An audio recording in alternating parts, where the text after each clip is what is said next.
Tour de Bretagne, c'est une course qui est indispensable dans le calendrier. C'est une course qui a des racines. Moi, j'aime les gens qui savent qu'ils ont des racines, quelles que soient leurs racines. Ensuite, je suis déjà venu plusieurs fois. Je suis déjà venu 2 fois. C'est la 3e fois. Après, le hameçon de Christophe Fossany, le patron du Tour de Bretagne, était très simple. C'est-à-dire qu'il m'a dit, on va faire une surprise à Bernard. Il y a un dîner. Donc voilà, ça s'est réglé très facilement et naturellement qu'avec Pierre-Yves Thau, mon adjoint, qui est originaire de Montauban de Bretagne, donc on n'est pas si loin. Il était à côté de chez lui au départ tout à l'heure. On est venu avec un immense plaisir et comme Bernard le disait, c'est une course avec beaucoup de mouvements. D'ailleurs, on vous a écouté tous les deux, Thibaut et toi Thierry. Hein. Je ne vais pas faire semblant de te vous voyer dans la voiture. Bah, on se connaît bien. Beaucoup de mouvements, le trophée Baraki à la fin là pour finir des 2 coureurs de la même équipe et puis effectivement ce sprint final avec une surprise. Puis des jeunes. C'est vrai qu'à 21 ans ici, on a presque le sentiment qu'ils sont vieux. On entend 18 ans, 19 ans, 18 ans, 19 ans, 20 ans.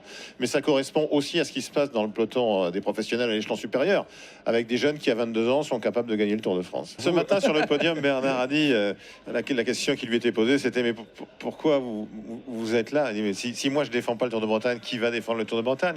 Moi, ce qui me fait super plaisir, c'est de voir Bernard heureux. Avec un grand sourire, heureux avec les gens, etc., dans son univers, dans son monde, avec ce qu'il a toujours aimé, c'est-à-dire des coureurs qui jouent d'une certaine manière. C'est-à-dire qu'on fait du vélo, mais ils aiment le jeu. Et c'est ça ce que tu as toujours aimé, toi, Bernard. Tu avais la chance, ton talent exceptionnel, de pouvoir le faire, parce qu'il faut quand même avoir la qualité physique pour le faire.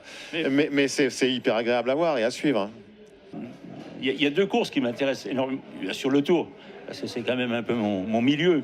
Mais en dehors de ça, tu as le Tour de Bretagne parce qu'on a beaucoup de jeunes, tu as le Tour de l'avenir parce que c'est l'avenir et ça veut tout dire quoi. Quand on a eu le Pogacar la première fois, il avait 18 ans, Del Toro hier, l'an dernier. Moi, je crois que c'est du... J'adore Bernard Lavant, j'adore ça parce que... Même connu d'ailleurs. Tu vois les jeunes qui arrivent et parfois avant tout le monde.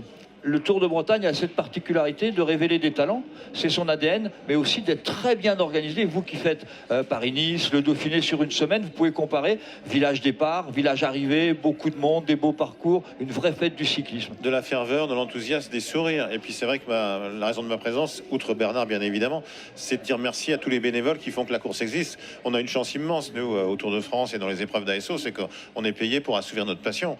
Là, il y a des gens qui sont bénévoles, qui consacrent leur vie ou toute une partie de leur vie au cyclisme et qui doivent se battre en permanence parce que c'est de plus en plus compliqué d'organiser. Ils se battent tout le temps, tout le temps, tout le temps. Mais s'il n'y a plus ces courses-là, très vite, il n'y aura plus de Tour de France. Il faut bien voir que c'est vraiment une pyramide, c'est pas simplement un mot. Le cyclisme ne sera jamais la Formule 1, contrairement à ce qu'imaginent certains. Ce sera jamais ça, ce sera jamais un circuit mondial qui ira partout dans le monde. Il faut de la base, ce sont des événements populaires, c'est le sourire des gens. J'ai en tête ce que un monsieur avait dit à Jean-Marie Leblanc, donc mon prédécesseur, monsieur magnifique. En 2004, je venais d'arriver, je venais de quitter la télévision. On venait de cesser de commenter ensemble, Thierry. On venait de se séparer. Et on était à Liège et un monsieur s'est arrêté, donc départ du Tour de France 2004. Et il a dit à Jean-Marie, merci monsieur de ce que vous faites pour les petites gens. Et Jean-Marie était au sens propre en arrêt. C'est-à-dire que le cyclisme, c'est le dernier des grands sports populaires gratuits pour les gens du bord de la route. Vous savez, je fais souvent des faces aux lecteurs. Évidemment que j'aime bien le contact avec les journalistes, c'est ma vie. Mais j'aime peut-être plus encore aujourd'hui les faces aux lecteurs. Vous êtes directement face aux gens.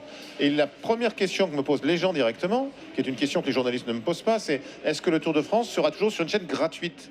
Parce que c'est ça qui compte pour les gens d'abord. Et au bord de la route, c'est la même chose. Quand certains managers, par ailleurs très sympas, disent mais il faudrait faire payer les gens du bord de la route. Non, jamais.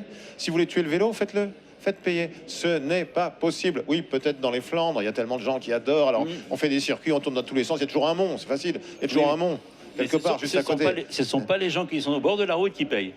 Ce sont ceux qui sont dans les clubs privés. Oui, et là, ils payent cher. Oui. Mais il reste quand même les gens qui sont au bord de la route, c'est gratuit. Et ça, c'est génial. C'est ce qui fait vraiment, c'est ça qui fait la force de notre sport. Et quel que soit le pays. Et quel que soit le pays. Donc voilà, je suis surtout venu pour dire merci, évidemment, pour Bernard, mais bon, moi on me dit merci. Je vais dîner avec Bernard Hinault, je vois des amis, c'est pas la peine de me dire merci.